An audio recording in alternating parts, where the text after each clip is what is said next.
Are you an adventurer looking to take your hunt to the next level? Then you're in the right place. Welcome to East Meets West Hunt with your host, Beau Martonik.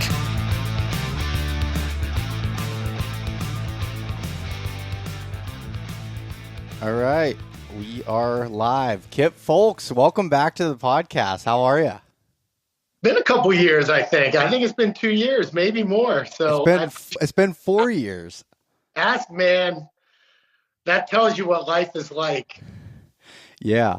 I looked back and it was December of 2019 when we did our last podcast, and things were a little bit different then, I would say. Yeah, what a wild world. You've been doing a lot. I've been doing a lot. That feels like forever ago. Oh, I know. And what's funny is I remember when we did that last podcast, you had deleted all social media. You didn't have anything of that. You know, Big Truck was really, you're ramping up and starting to do that. And you telling me about all these plans you had for it. And now seeing that all come to fruition and, you being a part of other companies and everything too, it's pretty cool to see. I was talking to someone about this, a good buddy of mine, Hunter Dane.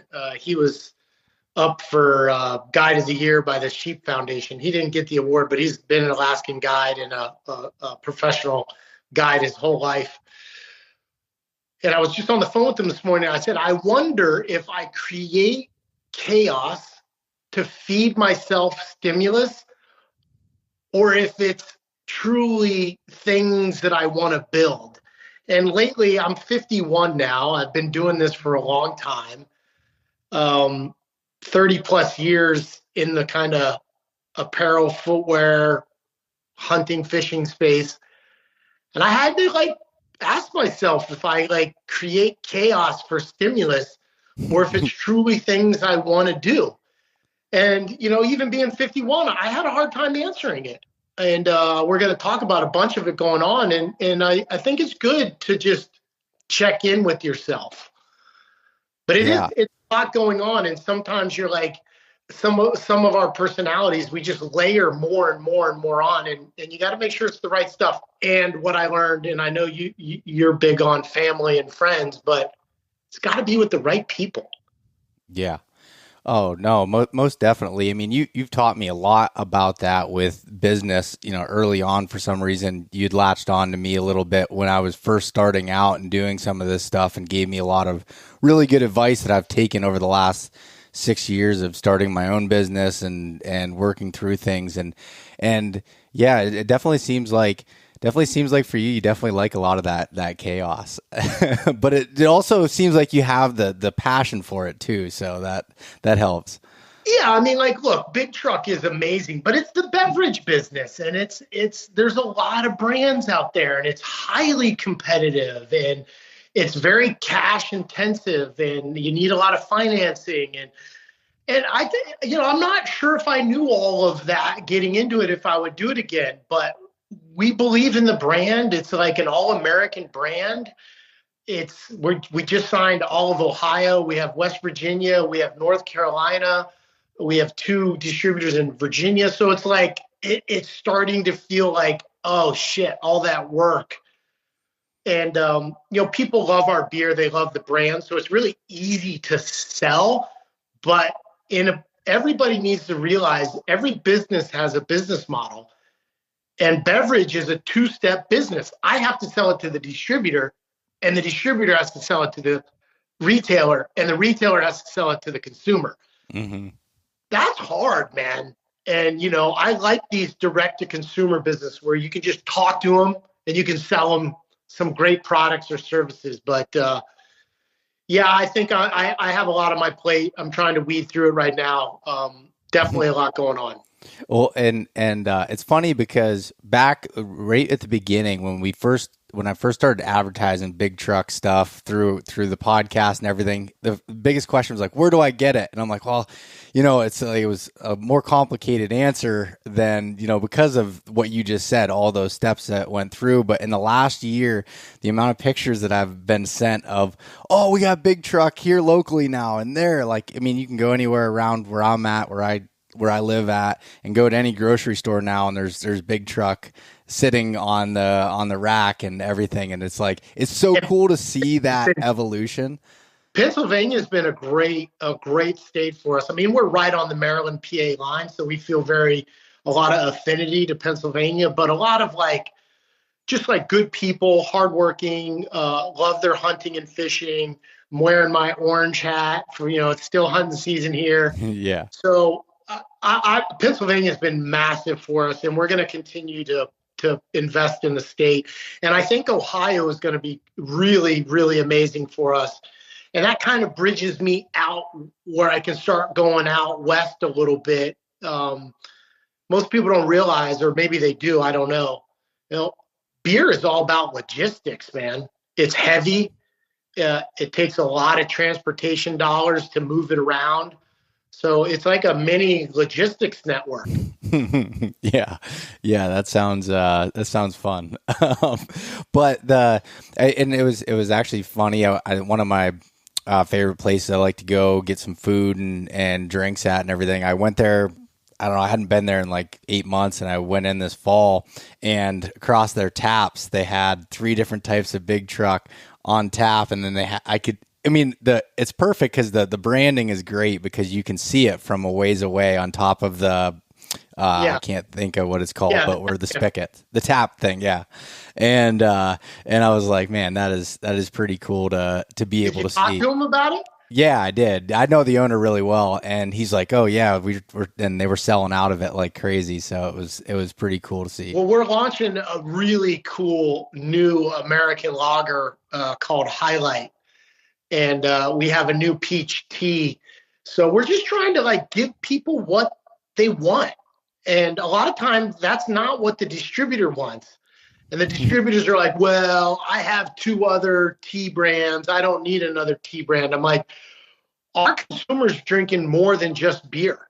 I see it in the cooler at fishing camp, at hunting camp, the White Claws, the Trulias. Guys want something easy drinking. Maybe their wives are there. Maybe they just don't want to feel that way about drinking beer. So it's all about giving people what they want. So we're super pumped about our relaunch of the American lager and the peach tea. So go into the local restaurant and see if they change out the tap handle. Yeah, I'm definitely gonna have to check that out. I did notice that the local grocery stores I was going through getting groceries the other day that they had the peach tea. Oh, really? Yeah, they had the 6-packs of that sitting on the rack. So that was that cool. one's a dangerous one for everybody that likes to have their work hard and have one at the end of the day. That stuff doesn't even taste like alcohol. With a beer, if you chug it, you're like, yeah, I'm chugging a beer, Yeah. IPA. You chug that peach tea, man, and you're like, God, give me another Kool-Aid. It doesn't even taste like alcohol. Yeah, so, it's funny too. Like the IPAs, that's not something I guess traditionally like a lot of my family or anybody growing up in the small towns had IPAs. But whenever I go to deer camp, and especially when I'm doing podcasts, I bring Big Truck for everybody so that they all are just that's great. Love it. Well, we appreciate the support, and it's good because we want to be with folks like you and people that are passionate about the outdoors, and that's our niche, right? Yeah. Nobody needs another beer brand. And so why does Big Truck exist? And it's like, well, if you look across the landscape at all these craft beers, I don't see a lot of people talking to hunters and fishermen. I see the national brands like Bud Light, Miller Lite, Coors Light saying, buy me, buy me, buy me. But anybody listening, don't buy corporate products. Find companies you like that are small in your community and buy them. I don't care if it's Big Truck. I don't care what products they are. Don't give money to corporate America. It's a tough racket out there. It's not helping our communities. No, you're 100% right, and I think you're starting to see more of that across the board, and which is good, of people wanting to support those types of brands and doing everything. What I like about your message with Big Truck isn't that you're not promoting people to just drink their faces off. It's this No, this you got to earn promotion it. of earning it. Yes, exactly right. Of like you're out hunting all day with your buddies, or you're out working all day, and you have one at the end of the day, and that's kind of like that's what it's meant to be. It's not meant to promote drinking per se. It's promoting Yeah, I think y'all got to be responsible. I have kids. I'm raising my kids. I own an alcohol brand, and I'm like, hey man, it's totally fine. You want to have a pop at the end of the day. You want to hang out with your friends, but it's all about being safe. It's all about being responsible, and you can have a good quality beer. You can have a couple of them. You can hang out. You can do all that, but you just have to do it with the intent that you're not being gluttonous. And, that's a fine line when you're an alcohol company, because everybody wants people to just, drink a ton. And that's a little part of the industry sometimes I don't necessarily agree with. So, we grow our own grain, we grow our own hops, and it goes right into the product. So it's high quality product. There's not a lot of preservatives and shit you don't have to worry about. If someone's consuming a shit ton of Bud Light, I don't know what the hell's in that thing. I don't know why it can last 220 days on the shelf. Well, that and I've been with you at your hunting camp in Pennsylvania, and seeing like how you believe that this was meant to be consumed. You have your buddies and you have your family there and everything. It's like the end of the day, everyone cracks a beer, kind of tells stories about the day, and that's kind of the nature of it. Smart, man. Yeah. Oh shit, I saw a big one through the trees. I couldn't get on it. What? You couldn't get on it? All the stories at the end of the day. That's we had a good camp this year, and we had a which makes me excited, is we had a first time hunter. My son's friend Ian, his mom doesn't even eat meat. His dad's from Newfoundland, Canada, grew up with hunting, but they don't hunt anymore. He's 11 years old. He shot his first deer, shot a nice little deer. So, awesome. First time hunter going out, and then I made the process easy for him. I cut it all up myself. We put it in bags. I gave them the best cuts. Try not to overwhelm them with too much meat. And they went home with some back straps and fillets, and they like raved about it. So this kid at 11 years old, now he loves hunting. He loves deer meat. He's just pumped. And that to me is everything. And that's a little bit leads into the whole conversation about Alaska and about this new idea I have, which was so pumped to talk to you about it, because I know you love adventure. Yeah, and you hadn't really let much of the cat out of the bag to me, other than you were just like, I need it. You've texted me a couple times and teased about it a little bit of like, I got this new thing going on, and I could tell it was just like, this is what you've been wanting to do, and so I'd like to hear a little bit about it. Like, I've been in the hunting and fishing space, specifically with Under Armour, and now with Origin, for 25 plus years. And I say this not to disrespect anybody, not to take away from other people's products, none of that. It's just more factual so people understand where I'm coming from and where my passion lies. But when I started Under Armour Outdoors, there was no performance apparel for hunting. There was no QU or Sitka or First Light. There was none of that. And those guys have come on in the last 10, 15 years and have done amazing stuff. And they're all great brands. And I love people pouring their heart into hunting. But if you look back when I started Hunt Fish at Under Armour, you had to buy like cotton Realtree at like crappy prices at Walmart. Or maybe there was True Timber that had kind of like a nylon shell. There was no performance apparel in hunting. And so I look at my career and I'm like, okay, how do you be an innovator? How do you push hunting and fishing, culturally change the way people look at it? And so I went out and bought one of the world-class outfitters in Alaska. And so now I'm not on the client side. I'm not buying hunts.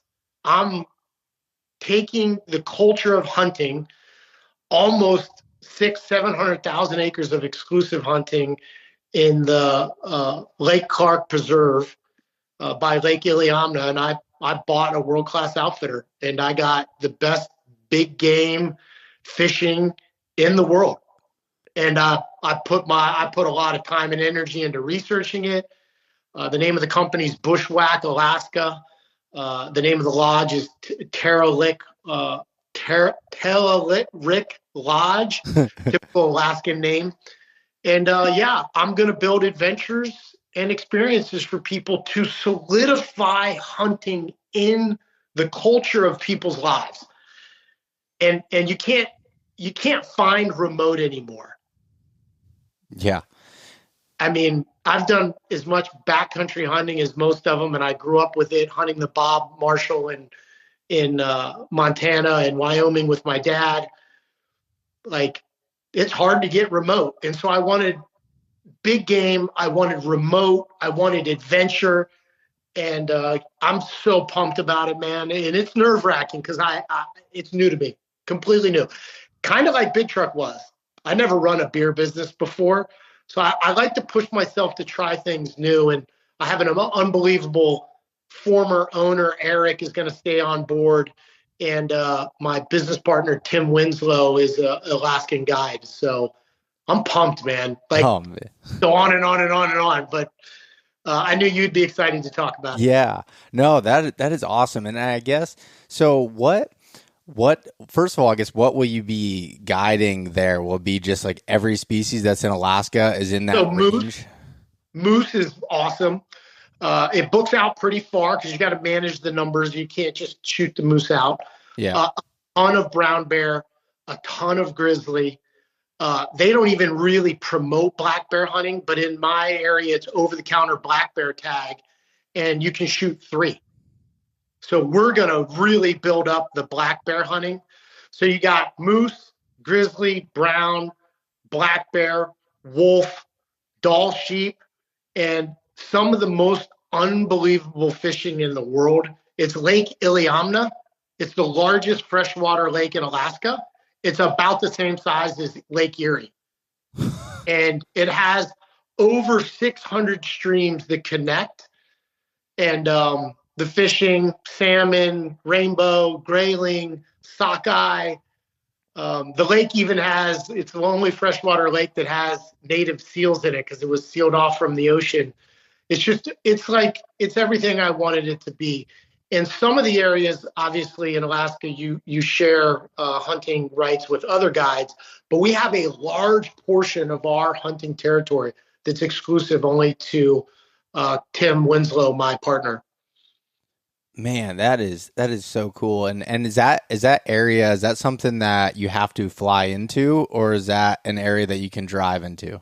Yeah, so Alaska will kill you with logistics. It is a remote lodge. You cannot drive to it. Once you get there, there are some roads and some cars in there, but Iliamna has a Coast Guard airport, and you can fly into Iliamna on a plane, or you can fly it's 48 minutes via float plane south of Anchorage.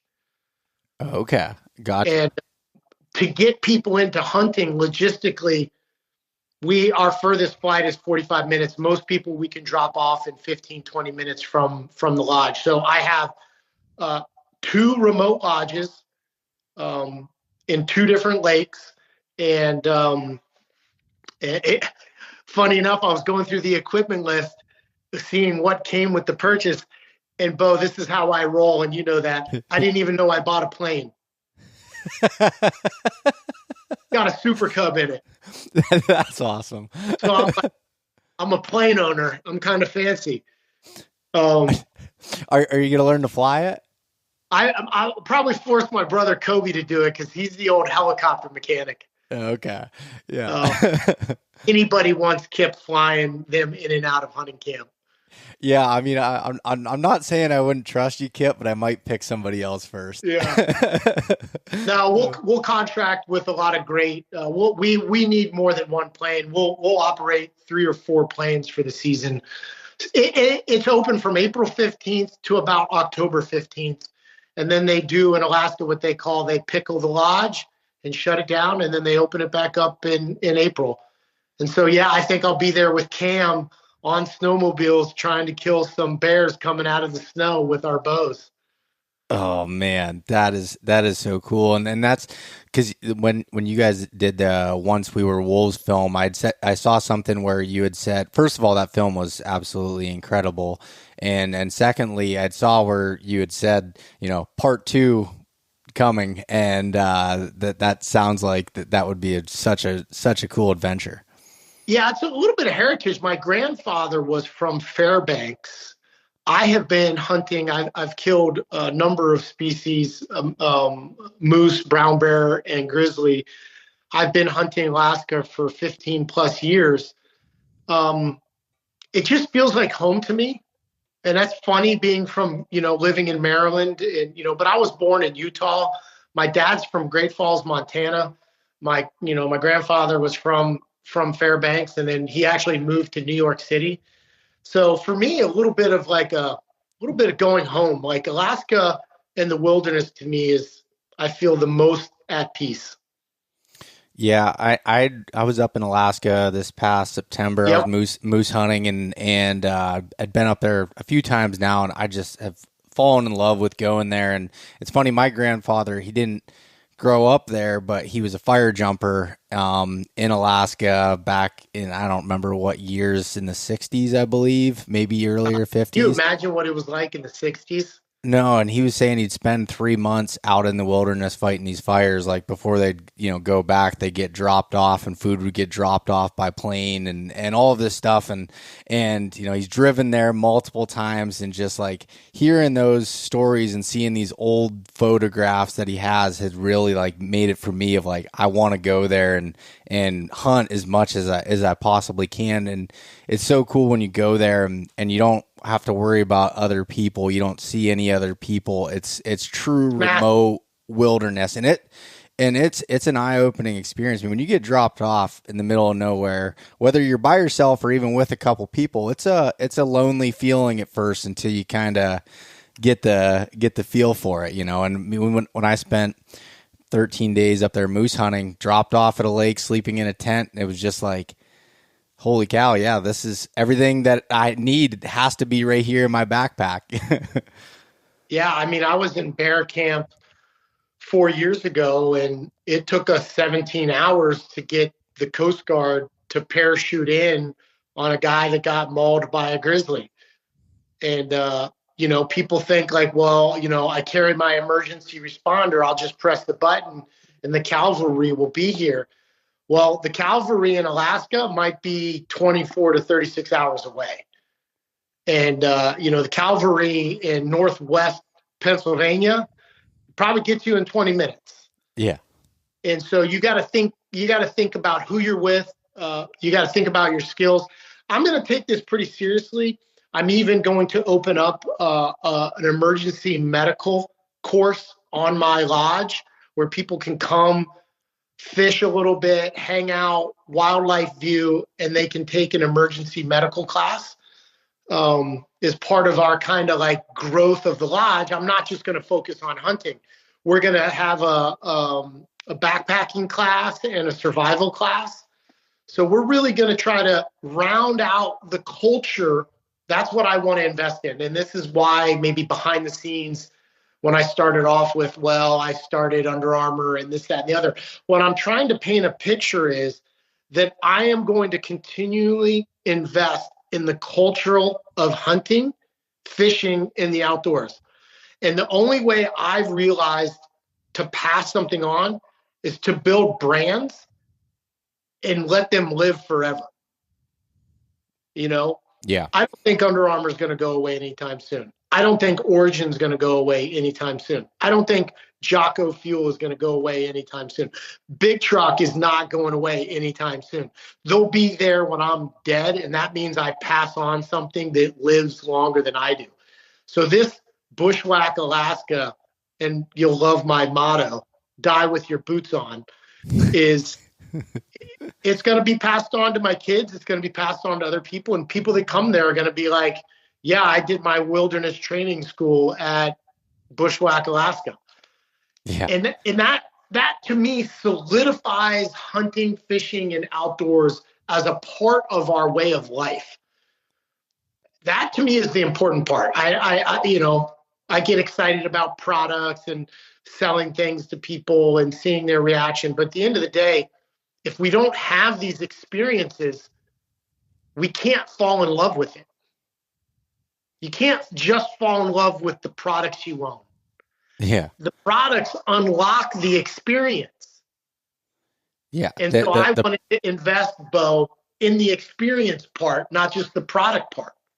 Yeah, the products make the experience better, hopefully. Like that's the more comfortable or whatever they're designed to do. But those experiences, and I like the aspect you just said, the training aspect, which is something that I've really tried to focus on a lot, is like giving people the skills to be able to have those experiences and make those experiences that much better. And, with being able to have, the backcountry first aid or medicine, that type of training and learning about how to use the gear that you have to be able to keep you alive and thriving in the wilderness, like all that stuff. You can have all the best gear in the world, but if you don't know how to use it and you don't know how to thrive and survive out there, then that's a whole nother thing. I grew up with it. I have a Vietnam dad who was way more comfortable being lost in the woods than he was being around people. And so at every turn, we were backcountry. I've posted on my Instagram when I'm in, middle school, 6th grade, 5th grade, and we're 60 miles back. I mean, that's how we lived. I mean, it was very comfortable to just have shit on my back and deal with whatever you got.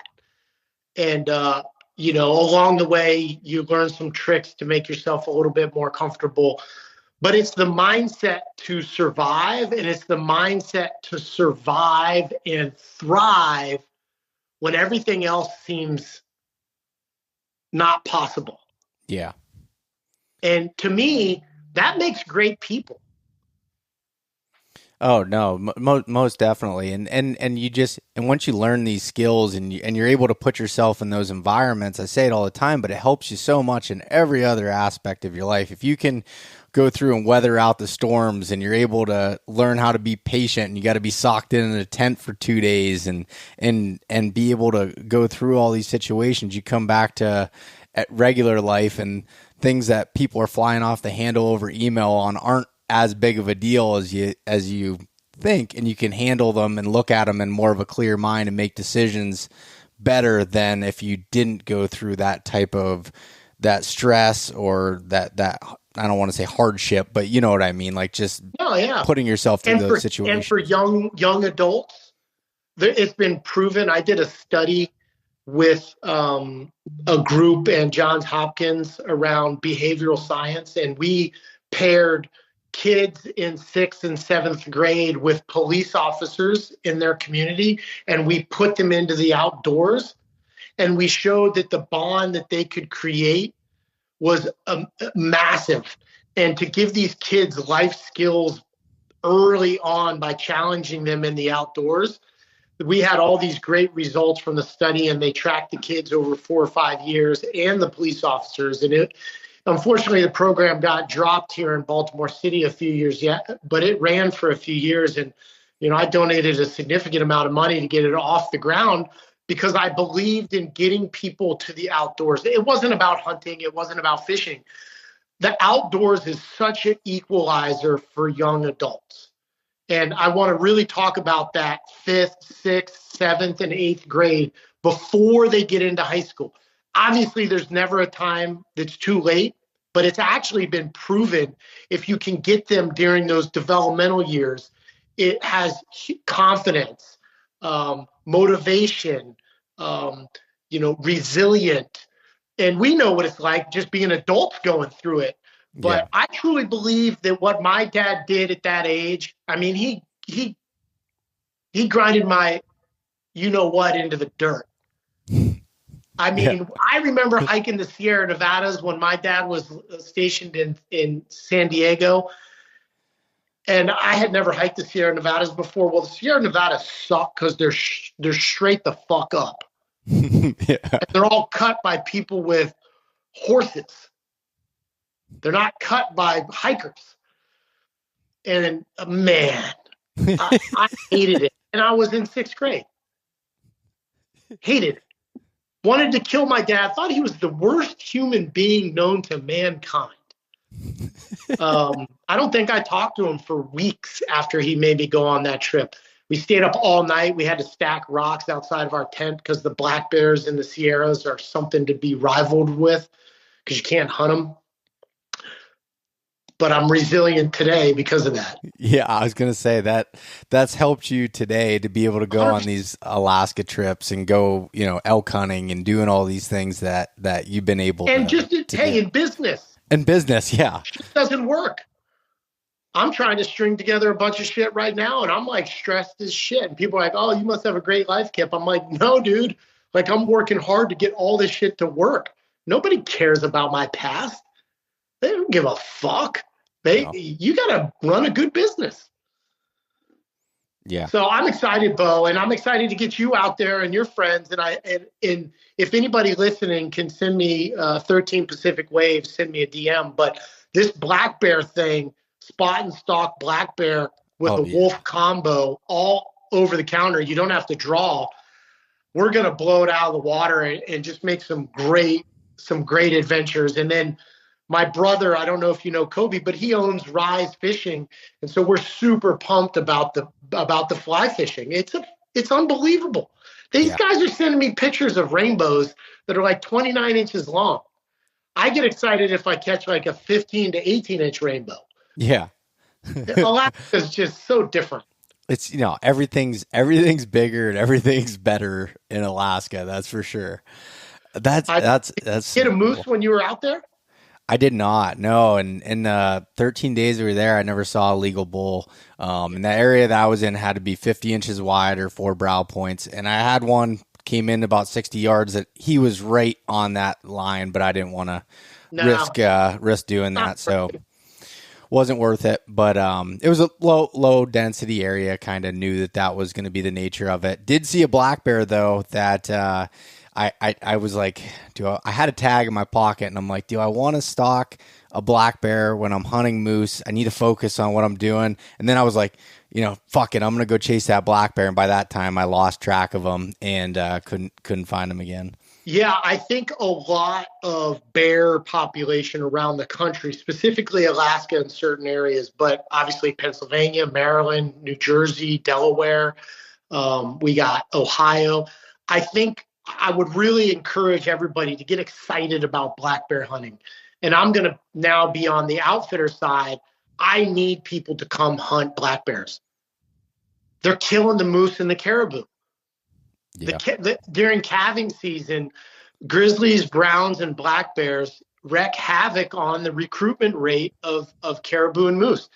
And moose populations across have struggled for a variety of reasons, but the number one is bears. Wolves are pretty good hunters, but where we're at, you don't see them a ton. But there's a reason why in my area you can shoot 3 black bears. Yeah. Oh yeah. Because they want you to shoot bears. And I will tell you, so the first time I actually hunted bears was in Montana in the spring. Was it last year? And I went and I spot and stalked and I killed a big boar. And it was like, I'd never really, I live in Pennsylvania. There's a lot of bears, but I've never really focused on hunting them. But getting to do it spot and stalk and hunting them that way, that was one of the most fun hunts that I've ever done. And I had looked at doing that in Alaska too, because it's one of those things, like you said, it's an over-the-counter tag. There's a lot of them, and it's a lot easier, even from a monetary standpoint and everything else, to be able to go hunt black bears and do it more regularly than even hunting some of the other big game species. So we're allowed to bait in the area that I'm in, but we're really going to focus on that spot and stalk. And, baiting in Alaska logistically in a remote area, getting food in and out. So there's plenty of bears. We don't need to bait with it. And they're actually quality meat. So most of them live off of berries. So you tend to have a really good meat to take home.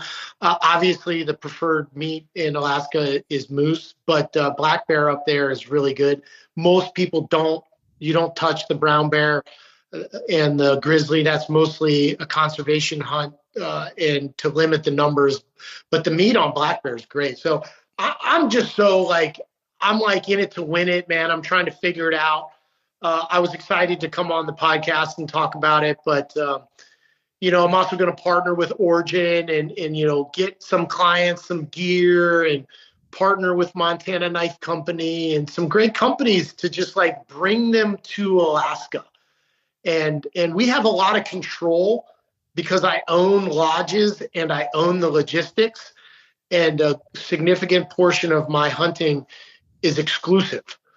So we're not fighting other outfitters, like it's it, man. Like we're it.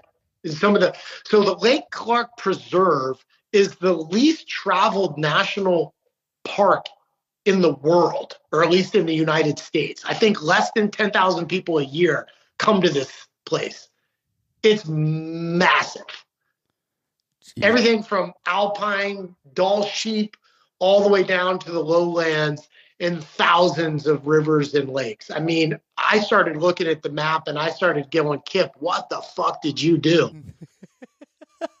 Yeah.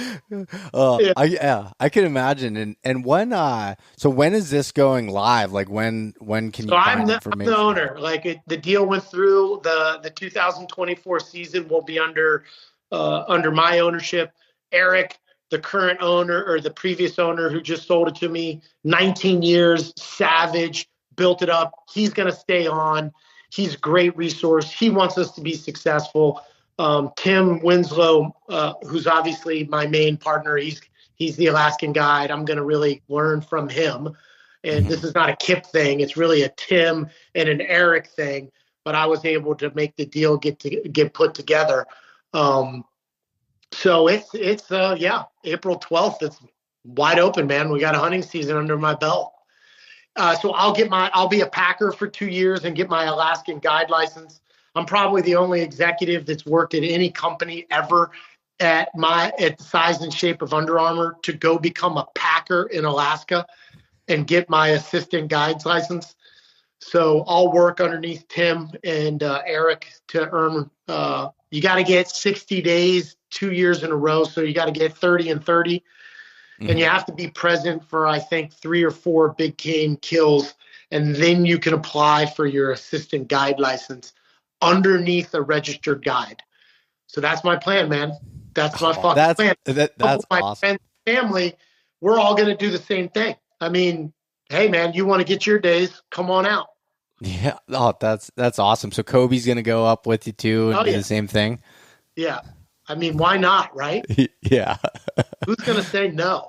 Matter of fact, I don't want to be friends with you if you say no. I know. That is such a incredible opportunity, and just the location, everything about it. That's the truly, they call Alaska the last frontier for a reason. I mean, going up there, it can be really expensive. I mean, we sell some Dall sheep hunts for 50, 60 grand. We sell moose hunts for 38 to 40 grand.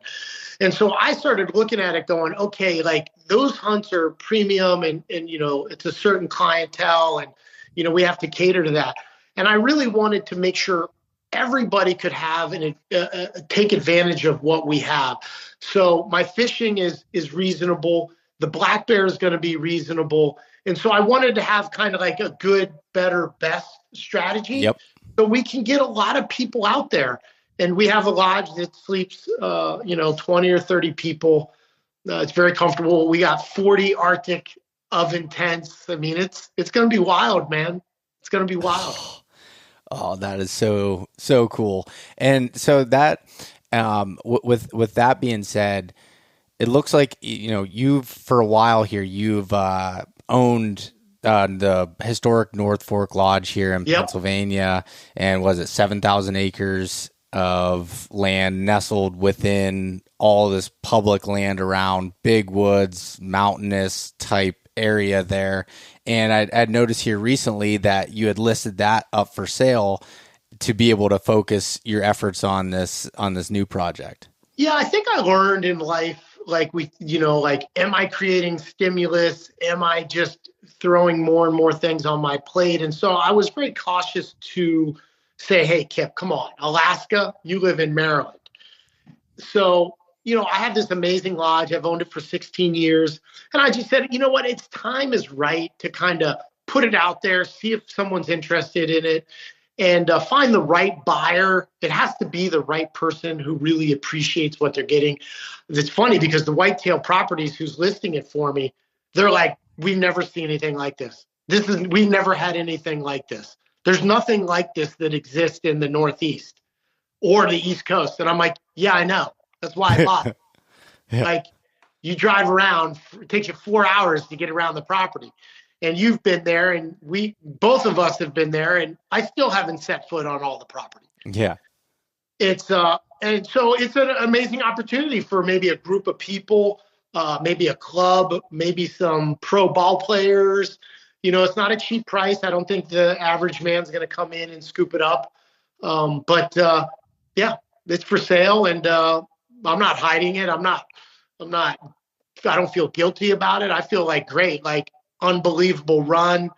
We've done deer studies. We've put food plots in. We had a deer biologist, Dr. Carl Miller, Andy. We've managed that place to the till. And some of the bucks we have on camera and some of the bucks we killed this year and the bears, the turkey. I mean, it's Shangri-La. And I know you're like, how do I scrape the money together to buy Northport? Because it's like perfect for you. Yeah, I know. But yeah. No.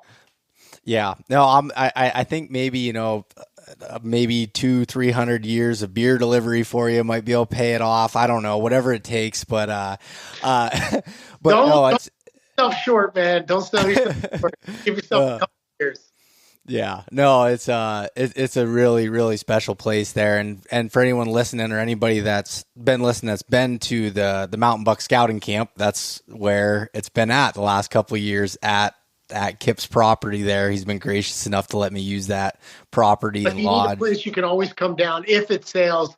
I got the 2 farms in Maryland that, by all means are at your fingertips. We got 300 acres here in Parkton and another 300 acres down on the shore. We just shot a hammer down on the shore. My head brewer sends me a picture. I'm up in Pennsylvania for the opening day of deer season with my kids, and my head brewer sends me a picture of a 161 buck he just shot. Yeah, Derek sent me the picture too. Mike, what am I doing here? Yeah. That thing is an absolute giant. Yeah. Derek is an awesome guy. I mean, talented. Really, really talented brewer. Yeah.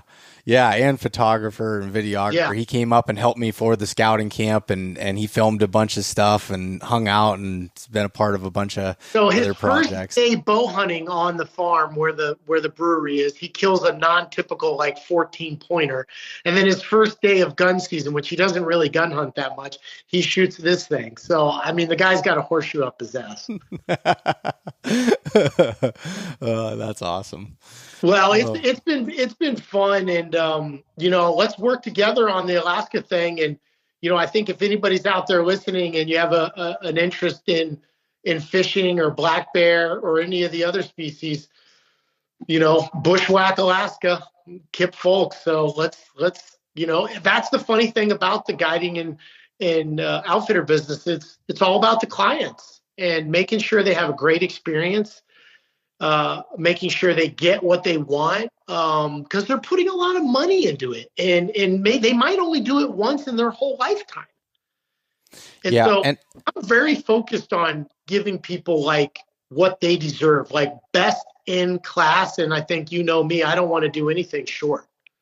No, and I think what's a unique situation that you're in is you've been someone that's been paying these outfitters and going to these places for so many years that what you want and what you like and what you don't like. So to be able to take that and put that into your own business, that's being able to serve others in that way is a really cool, I guess, aspect of being able to do that. I mean, just think about how many times you book a hunt and you call the guy like, hey, how's it going? What should I bring? What clothes do I need? Just those little things. And you know what? The outfitter's busy. He's got clients. He's got friends and family. He's trying to run a small business. So I'm really looking at technology. I'm looking at video content, really trying to make the consumer experience where like, man, these guys at Bushwhack, it's just like so easy. They sent me a video. It had everything I needed to bring. It was from the head guide. He told me about what was going on. They told me about what rifle to think about. I'm going to really try to lean into all the things I've learned over the years to make it a great experience. And I also want to promote Alaska. I want other outfitters in Alaska to benefit and people to look at Alaska as a real destination. So I have reached out to the governor's office and really just want to be a part of how to make Alaska an amazing place. Even though I'm a Maryland resident, it's important to me. Yeah. And so to say what you said about adding like some technology and everything into it to help make it simpler for people. The one thing I've learned about booking anything in Alaska is that, first of all, everything is so remote. So talking to the outfitters or the transporters or whatever is difficult to get a hold of for a lot of times and be able to knowing what you need to do. It's a very it's tough like thing. Yeah, it's it's the logistic aspect of that is extremely difficult. If you can figure out how to utilize some technology with videos and educating people to do that, I think you would create a really cool experience and make it simpler for people to be able to make that happen. Because I mean, I like a little bit of the kind of struggle and figuring it out because it's kind of part of the adventure with it. But I think that's one of the reasons that people are kind of hesitant to make that jump into it. Yeah, no, I think people pay for a service and you should give them all the opportunities. They don't have to watch the video, but you should at least give them the opportunity to. So I'm pretty pumped about it. And we're going to partner with some great other brands. It's funny because at noon, I got the president of Field Ethos on the phone where I want to talk to magazines. I want to just, this is important to me to build a business and a brand, but I'm looking at the reasons behind the scenes. And the reason is I just believe there's a culture war happening sometimes right in front of our face. Sometimes it's underground. And more of us need to get involved in building businesses that are employ people, that have customers, that are profitable, that are building brands. And it's because of the outdoors. That's the only way, man. You can't sit back on your couch and help fight this culture war. Yeah, I 100% agree, Kip. And I've been trying to take a lot of the advice that you've taught me throughout the years and apply it to my own businesses and learning and take things that you're passionate about and want to change the world. Punching the clock 9 to 5. It feels good. It feels really good. It's scary sometimes, but it's good. Yeah. I've never worked for anybody. I've never had a job where someone else paid my paycheck. And people don't understand. It's liberating, but man, also making sure other people's paychecks don't bounce. Yeah. It's nerve-wracking, man. It's hard. And I feel a lot of responsibility for 50 plus people at Big Truck. And then obviously Origin and Jocko Fuel, I'm a partner in now. And I feel responsible for all those people. It's a lot. Yeah. I've come to learn that, and everything that I have ideas and things you want to do and trying to make it work. And it's you've said one thing to me before about focused effort and really trying to put focused effort into things. And that's really stuck. So I've tried not to spread myself too thin, but enough where I'm able to, keep the ball rolling and keep it going. And some days I feel like I'm on top of the world. Other days I feel like my head's barely above water, but it's just this constant. And I think you just keep working at it. That's it. You feel like you're bobbing like a buoy in the ocean. And sometimes you get dragged down in a storm, and sometimes you're like, damn, it's sunny out. Yeah. But I don't know, man. It's just, I think we like it like that. Yeah, I know. I think you're 100% right. Well, Kip, I don't want to take any more of your time up, so I really appreciate you coming on. Everybody go check out your Instagram, 13 Pacific Waves, and then Bushwhack Alaska. Yeah, well, I want to say this to everybody. I'm always super impressed with you.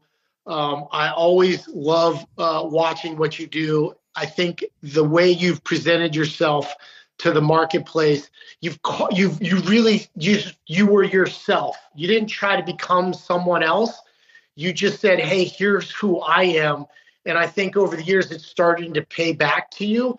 So, for all the listeners out there, that want to do things, and just do things that are aligned with who you are, and you'll be successful. And I think, Beau, you're a perfect example of that.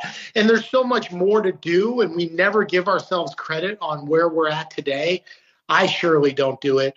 So it's nice occasionally when someone gives you a shout out, but I think you've done a hell of a job, man.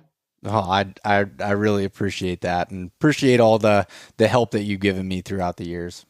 Shit, most people just ignore what I say.